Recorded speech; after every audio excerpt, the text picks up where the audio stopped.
CKP न्यातीमधील खास नायिकांबद्दल तर बोलायलाच हवं, त्यांचं कौतुक व्हायलाच हवं. जसं आपण आता बघितलं नूतन, या सगळ्याच नायिकांबद्दल आपल्याला खास अभिमान आहे. कारण मगाशी जसं श्रीराम दादा म्हणाला, जातीचं सौंदर्य सीकेपी नायिकांना लाभलंय. त्यातलीच एक अतिशय गोड आणि रेखीव असं नाव म्हणजे नलिनी जयवंत.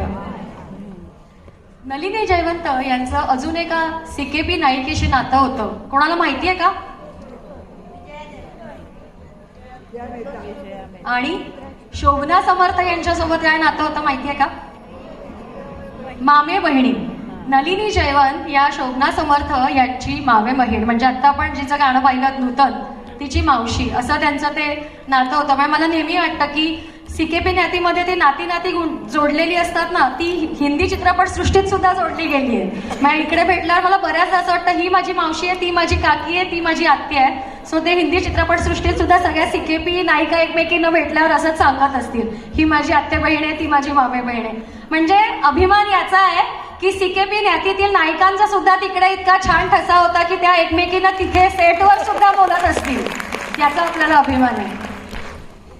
नलिनी जयवंत यांच्याबद्दल सांगायचं झालं तर त्यांनी साकारलेल्या काही भूमिका ह्या खूपच अजरामर झाल्या. मुनीमची चित्रपटातली रूपा, राही चित्रपटातली गंगा आणि कालापानी या चित्रपटातली किशोरी या त्यांच्या खास गाजलेल्या भूमिका. कालापानी या चित्रपटासाठी 1959 सालचा सर्वोत्कृष्ट सहाय्यक अभिनेत्रीचा फिल्मफेअर अवॉर्ड त्यांना घोषित झाला होता.